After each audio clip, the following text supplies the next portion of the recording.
तो इस एपिसोड की शुरुआत में हम मंकी चेंग को देख पाते हैं, जो कि अपने साथियों को बता रहा था कि तीनों बंदे जो आइलैंड पर आए हैं, हम उनके बैकग्राउंड के बारे में कुछ नहीं जानते। हो सकता है कि ये लोग काफी ज्यादा खतरनाक हो। अब उन तीनों में से एक को तो हमने कैप्चर कर लिया, तो मैं चाहता हूँ कि इस बच्ची को तुम लोग मेरे हवाले करो। मैं उसके होश में आते साथ ही उससे प्रॉपरली सवाल पूछूंगा कि एग्जैक्टली वो लोग कहाँ से बिलोंग करते हैं। वो लड़की ऐसे तो प्यार से जवाब नहीं देने वाली, तो मेरे ख्याल से मुझे उसके साथ थोड़ा सा फोर्स करना होगा। जिस पर जिन कह रही थी कि तुम तो हो एक नंबर के बेवकूफ, उस बच्ची को तुम्हारे हवाले करके कोई फायदा नहीं होने वाला, इसलिए मैं ही उस लड़की को अपने साथ ले जाने वाली हूँ। अब ये सुनते साथ ही मंकी चेंग उस पर गुस्सा हो गया। तभी मास्टर स्वानसी कहता है कि पहला तो तुम दोनों झगड़े करना बंद करो, मेरे पास तुम लोगों से भी एक बेहतरीन आइडिया है। देखो तो इस बच्ची का फ्लेश और स्किन कितनी ज्यादा सॉफ्ट लग रही, तो क्यों ना इसे ले जाकर पकाया जाए। और अब यहाँ पर मास्टर स्वानसी इवल स्माइल करते हुए शियान को हाथ लगाने ही वाला था कि उतने में जिन ने गुस्से में आकर अपनी सिल्वर थ्रेड की मदद से उसके हाथ को जकड़ लिया। वो उससे कह रही थी कि कमीने बुड्ढे, उस बच्ची को हाथ लगाने की भी जरूरत मत दिखाना। ये मत भूल कि तुझे भी पनिश करके यहाँ पर भेजा गया था। अगर उस वक्त तेरे साथ ऐसा होता तो तू आज बकबक नहीं करता। अगर तूने उस बच्ची को हाथ भी लगाया तो मैं तुझे खत्म कर दूंगी। जिस पर मास्टर स्वानसी कहने लगा कि अगर तुम नहीं चाहती कि हम इस बच्ची को खाएं तो मैं नहीं खाऊंगा। तो फिर इसमें इतना गुस्सा दिखाने वाली क्या बात हो गई? तुम मुझे प्यार से भी मना कर सकती हो, देखो तो इतने जोर से मेरा हाथ जकड़ लिया। तभी मंकी चेंग कहता है, एक मिनट, ये जिन अचानक से इतनी अच्छी बंदी कैसे बन गई? आज तक तो मैंने इसे कभी भी अच्छा बर्ताव करते हुए नहीं देखा था। ऐसा लग रहा है कि आज इसके अंदर किसी सज्जन की आत्मा घुस गई। देखो तो कितनी अच्छी बातें कर रही। जिस पर जिन कहती है कि मैं भी एक औरत हूँ और मेरे सामने अगर तुम्हारे जैसे गंदे मर्द एक बच्ची को बुली करे तो ये मैं कभी बर्दाश्त नहीं कर सकती।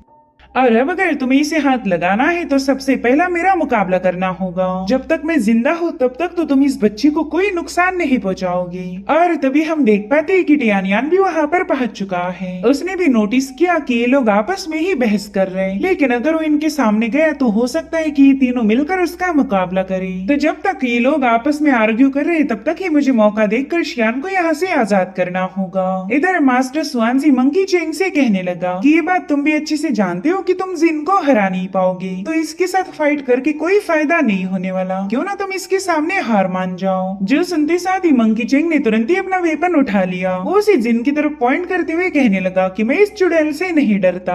और इतना कहते साथ ही मंकी चेंग ने सीधे जिन पर हमला कर दिया, मगर जिन भी अपनी थ्रेड को रिलीज करते हुए मंकी चेंग को पीछे की तरफ पुश कर देती है। अभी देखकर ही मंकी चेंग ने अपनी दूसरी मूव का इस्तेमाल किया। यहाँ पर उसने अपनी स्पिरिचुअल वेंस को रिलीज कर दिया था। जो देख जिन कहती कि फालतू की टेक्निक का इस्तेमाल मत करो। और फिर जिन ने भी 1000 मैकेनिज्म पुल को एक्टिवेट कर लिया, जिसके चलते मंकी चेंग ने रिलीज की हुई सारी वेन डिस्ट्रॉय हो गई। और अब मंकी चेंग डर के मारे वहाँ से भागने लगता है। वहीं पर जिन भी उसके पीछे रवाना हो गई। वेल, इन दोनों का मुकाबला देखकर ही मास्टर स्वानसी को मजा आने लगा। वो कहता है कि इन दोनों के आपस में कभी नहीं जमती, इनकी फाइट देखकर ही मैं टाइम पास कर लेता हूँ। इसी मौके का फायदा उठाते हुए टियानियान सीधे शियान के पास पहुँच गया। शियान यहाँ पर बस बेहोश होने का नाटक कर रही थी। और अब जैसे टियानियान उसके पास पहुंचा, तुरंत ही टियानियान के साथ वहाँ से रवाना हो गई। मास्टर स्वानसी देखता है कि छोटी बच्ची तो गायब हो गई। इधर ये दोनों काफी तेजी के साथ वहाँ से भाग रहे थे, मगर उतने में ही सन रेवंस का एक झुंड वहाँ पर पहुँच गया, जिन्होंने चारों ओर से इन्हें घेर लिया था। साथ ही वो परिंदे उन तीनों लोगों के पास भी पहुँच गए। जो देखते साथ ही मास्टर स्वानसी कहता है कि आज तो दिन ही खराब है, मुझे जल्दी से छुपना पड़ेगा। इधर टियानियान शियान को लेकर भाग रहा था कि तभी एक सन रेवन ने उन पर हमला कर दिया, जिसके चलते ये दोनों नीचे गिर गए। और तभी एक परिंदा शियान पर अटैक करने जा रहा था, मगर उतने में ही टियानियान ने फटाफट से जाकर उस पर हमले करना शुरू कर दिए। वहीं पर शियान टियानियान को बता रही थी कि ये लोग बिल्कुल भी ईवल नहीं, मेरे ख्याल से हमने इनकी भी मदद करनी चाहिए। टियानियान ने भी देखा कि मंकी चेंग और जिन उन परिंदों के खिलाफ काफी ज्यादा स्ट्रगल कर रहे हैं। सन रेवन ने पूरी तरह से इन पर अपना डोमिनेंस साबित किया। इतना ही नहीं, वो तो मंकी चेंग को मारने के काफी ज्यादा करीब थे, मगर उतने में ही जिन ने मंकी चेंग के पाँव को जकड़कर उसे पीछे की तरफ घसीटना शुरू किया, ताकि वो जैसे तैसे सनरेवन के अटैक से मंकी चेंग को बचा पाए। भले इन दोनों के आपस में बिल्कुल भी नहीं जमती, लेकिन ये काफी अच्छे दोस्त थे। इधर मंकी चेंग जैसे तैसे खुद को संभालने लगा, लेकिन तभी एक सनरेवन पीछे से आकर उस पर अपनी फायर रिलीज कर देता है। हालांकि टियानियान ने समय रहते वहाँ आकर अपनी सोड की मदद से उसके अटैक को काउंटर काउंटर कर लिया। उसने अपने स्लैश अटैक के जरिए सनरेवन के फायर अटैक को काउंटर कर लिया था, जो देखते साथ ही मंकी चेंग काफी ज्यादा हैरान हो गया। और तभी टियानियन उन लोगों से कहता है कि क्यों ना एक साथ मिलकर दुश्मनों का मुकाबला किया जाए, हमारे आपसी झगड़ों के बारे में बाद में देखा जाएगा। तो इस तरह से ये तीनों भी टीम अप हो गए। तभी जिन उससे कहते कि लड़के, अगर तुम्हारे पास इन्हें हराने की कोई स्ट्रेटेजी हो तो जल्दी से शेयर करो, हम एक साथ मिलकर इन परिंदों को भगा देंगे। तो टियानियन सनरेवन का मुकाबला करते हुए मंकी चेंग को बताने लगा, तो तुम यहाँ से वहाँ मूव होते हुए इन परिंदों का ध्यान भटकाओ, इन सनरेवंस को अपनी पावर्स को गैदर करने का मौका मत देना, वरना फिर वो हम पर फायर से अटैक कर देंगे। साथ ही वो जिन से कह रहा था कि जल्दी से अपनी सिल्वर थ्रेड से एक नेट बना लेना, हम उसी नेट में इन परिंदों को ट्रैप कर लेंगे। तो जिन ने भी अपनी सिल्वर थ्रेड को वहाँ मौजूद पिलर्स पर बांधना शुरू किया। इधर मंकी चेंग ने भी उन परिंदों को चकमा देते हुए बड़ी ही चालाकी के साथ जिन के नेट में ट्रैप करवाना शुरू कर दिया। साथ ही साथ वो अपनी ब्लेड से भी उन पर पावरफुल अटैक कर रहा था, जिसके चलते परिंदे पीछे की तरफ पुश होते हुए सीधे जिन के नेट में फंस जाते हैं। और अब टियानियन जिन से कहने लगा कि बस इन्हें कस के जकड़े रहो ताकि अपनी पावर को गैदर ही ना कर पाए। उतने में ही मंकी चेंग वहाँ आकर टियानियन की तारीफें करने लगा। वो कहता है कि लड़की, तेरी स्ट्रेटेजी वाकई कमाल की थी, मुझे तो लगा ही नहीं था कि तू भी मेरे जैसा ही स्मार्ट होगा।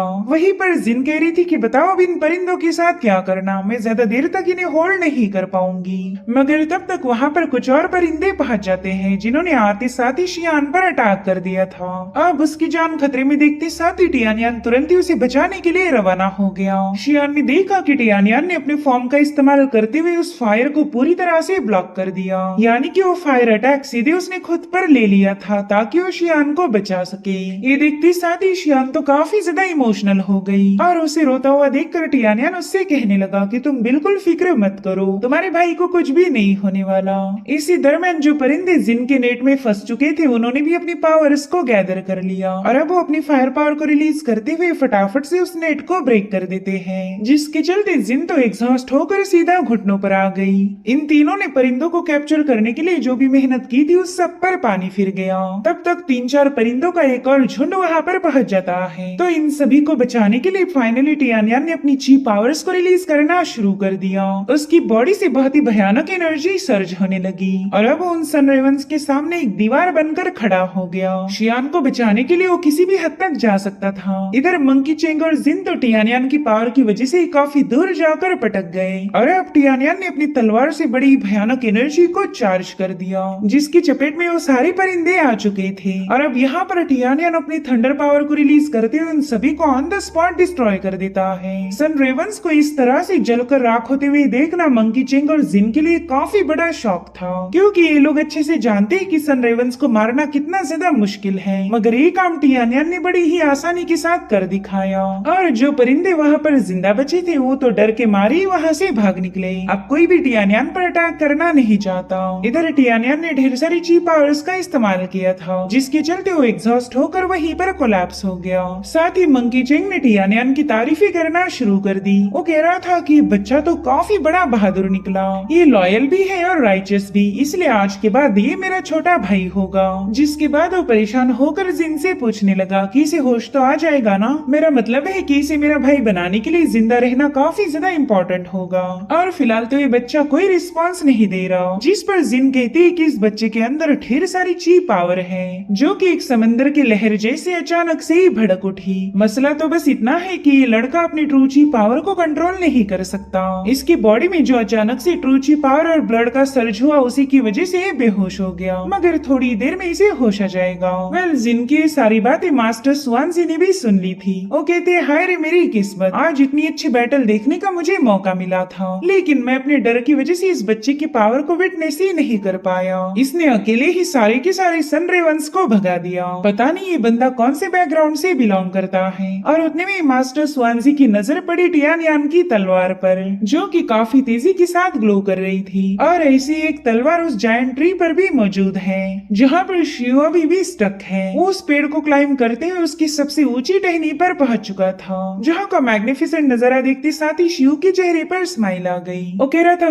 काश टियानियान भी यहाँ होता, वो भी इस सीनरी को देखकर खुश हो जाता। और उतने में सनरेवंस का एक और झुंड वहाँ पर पहुँच गया, जिन्होंने आते साथ ही शिव पर अटैक करना शुरू कर दिए थे। और उन्हीं सनरेवन के अटैक से बचने के चक्कर में शिव सीधा उस पेड़ से नीचे गिरने लगा और जैसे तैसे अपना बैलेंस बनाते हुए एक टहनी पर लैंड हो जाता है। मगर उसने देखा कि वहाँ पर तो एक केव बनी है और वो गलती से उस केव के अंदर पहुंच चुका था। साथ ही उसने देखा कि अब तो यहाँ से बाहर जाने का कोई रास्ता भी मौजूद नहीं, यानी कि अब वो पेड़ के ऊपर तो क्लाइंब नहीं कर सकता, इसलिए उसे मजबूर होकर नीचे ही उतरना पड़ेगा। इसलिए अब वहाँ से स्किड होते हुए सीधे नीचे की तरफ निकल पड़ता है। वहाँ पर उसे काफी स्ट्रॉन्ग विंड महसूस हो रही थी और यहाँ पर हवा का मतलब था कि एग्जिट भी जरूर होगा। और अब वो एक ऐसी जगह पर पहुंच चुका था जहाँ पर उसे अपने सामने एक तलवार नजर आती है, जो कि इस जायंट पेड़ के अंदर धसी हुई है। इसलिए अब शिव उस तलवार को बाहर निकालने की कोशिश करने लगा। यहाँ पर उसने अपना पूरा जोर लगा दिया था, लेकिन वो तलवार तो बाहर निकलने का नाम ही नहीं लेती।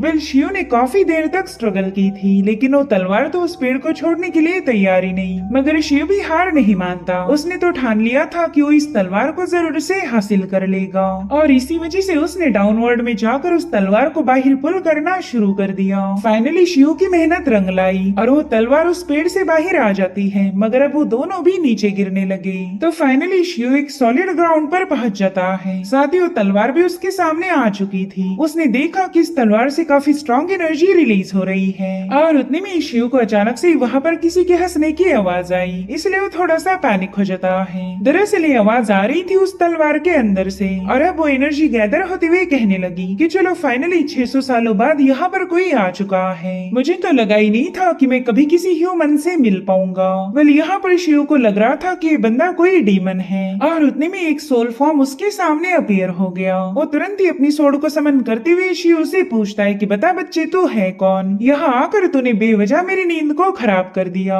जिस पर शिव कह रहा था कि मुझे भी तुम्हें जगाने का कोई शौक नहीं था, मैं तो बस गलती से यहाँ पर ट्रैप हो चुका हूँ। मेरा नाम है शिव और मैं मिराज काउंटी के लॉर्ड कियाओ यू का बेटा हूँ। जिस पर सोल फॉर्म कह रहा था कियाओ यू, इस नाम को तो मैंने पहले कभी नहीं सुना, शायद तेरा बाप इतना ज्यादा फेमस नहीं है। जिस पर शिव कहने लगा कि मेरे फादर के बारे में अदब से बात करना, वरना मुझसे बुरा कोई नहीं होगा। वो एक राइचियस कल्टीवेटर है, तो तुम्हारी जैसा डीमन उनका नाम नहीं ले सकता। और तभी वो कल्टीवेटर कहने लगा कि शायद तुम्हारा लास्ट नेम कियाओ है, यानी कि तुम वुड क्लैन के जनरल कियाओ कुइशी के डिसेंडेंट हो। तभी शिव कहता है कि कियाओ कुइशी हमारे क्लैन के एंसेस्टर हैं, तुम उनके बारे में कोई बदतमीजी नहीं कर सकते। जिस पर वो बंदा कहने लगा कि अगर यहाँ पर कियाओ कुइशी होता तो अभी तक मेरे सामने नील डाउन करते हुए अपना सिर झुका देता, और यही वजह है कि मैं तुम्हारे एंसेस्टर को कोई रिस्पेक्ट नहीं दिखाऊंगा। आफ्टर ऑल वो मुझसे जूनियर था। अब ये सुनते साथ ही शिव ने सीधे जाकर उस सोल फॉर्म पर अटैक करना शुरू कर दिए। वो अपने लगातार पंचे हिट करते हुए उसे घायल करने की कोशिश कर रहा था, मगर वो बंदा तो बड़ी इजीली मूव होते हुए शिव के हर एक अटैक को डॉच करने लगा। ऐसा लग रहा था कि वो बंदा मानो शिव के मजे ले रहा हो। शिव ने तो इस बंदे पर अटैक करने की न जाने कितनी ही सारी कोशिशें की, लेकिन वो हर बार नाकाम रहा। और उतने में वो बंदा उसे बताने लगा कि थोड़ी देर पहले मुझे वुफिंग सोड की एनर्जी महसूस हुई थी, तो क्यों ना तुम अपनी वुफिंग सोड बाहर निकाल कर मेरा मुकाबला करो। दरअसल वुफिंग सोड थी टियानियान के पास और उसी तलवार की ऑरा को इस बंदे ने सेंस कर लिया है। वहीं पर शिव भी हैरान होते हुए कहने लगा कि आखिर तुम वुफिंग सोड के बारे में कैसे जानते हो? मैंने थोड़ी देर पहले ही तुमसे सवाल पूछा था, लेकिन तुमने अभी तक उसका जवाब नहीं दिया। बताओ तुम कौन हो और कहाँ से बिलोंग करते थे? जिस पर वो बंदा कह रहा था कि अगर तुम मुझसे जवाब जानना चाहते हो तो सबसे पहला मुझे हरा के दिखाओ। मुझे लूजर्स के मुंह लगना बिल्कुल भी पसंद नहीं, तो मुझे हरा कर अपनी बहादुरी का सबूत दो।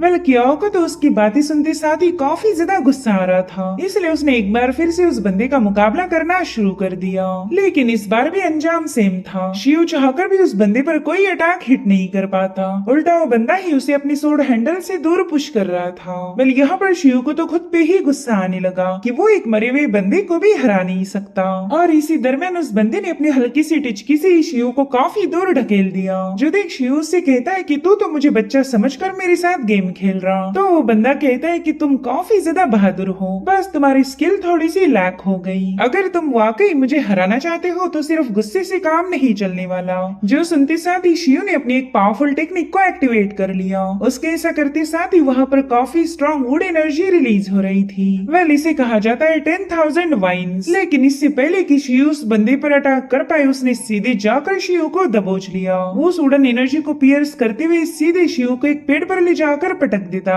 है और उसके इस हल्के से ब्लो से शियो पूरी तरह से एग्जॉस्ट होकर नीचे गिर गया। हालांकि वो बंदा उससे काफी ज्यादा इम्प्रेस हो चुका था। वो हंसते हुए कहने लगा कि तुम्हारी बहादुरी मुझे पसंद आई। जैसे मैंने तुम्हारे एंसेस्टर की डिसरिस्पेक्ट की, तुम सीधे मुझ पर अटैक करने के लिए तैयार हो गए। तुम्हें पता था कि मैं काफी ज्यादा पावरफुल हूँ, लेकिन फिर भी तुमने अपनी जान जोखिम में डाली। इससे ये बात साबित हो गई कि तुम कियाओ फैमिली के असली मेंबर हो। मैंने तो कभी इमेजिन भी नहीं किया था कि 600 सालों बाद मैं कियाओ कोइशी के डिसेंडेंट से मिल पाऊंगा। शायद हम दोनों की मुलाकात हेवन की मर्जी से हुई है। इधर शियो एक बार फिर से उसका मुकाबला करने के लिए उठ चुका था। वो उससे पूछता है कि बताओ तुम कौन से 600 सालों का जिक्र कर रहे हो और तुम्हें मेरे कियाओ फैमिली के बारे में इतना सब कुछ कैसे पता। जिस पर वो मास्टर शियो से कहने लगा कि लड़के तो एक नंबर का बेवकूफ है, तो अभी तक मुझे पहचान ही नहीं पाया कि मैं हूँ कौन। तो शियो उनसे कहता है कि अगर तुम मेरी फैमिली के मेंबर हो तो जल्दी से मुझे इसका सबूत दिखाओ। मैं ऐसे ही तुम्हारी बातों पर यकीन नहीं करने वाला। जिस पर वो बंदा कह रहा था कि मैं कभी किसी के कहने पर एक्शन नहीं लेता। इनफैक्ट एम्परर किंग भी मेरे सामने कांपता था। तो सवाल ये है कि क्या तेरी इतनी औकात है कि तुम मेरे सामने रिस्पेक्ट भी पेश कर पाए। मेरे सामने रिस्पेक्ट देने से तेरा कद छोटा नहीं बल्कि ऊंचा हो जाएगा। खैर ये बंदा असल में कौन था ये हमें अगले एपिसोड में पता चलेगा। Thank you so much for watching. Bye bye, take care.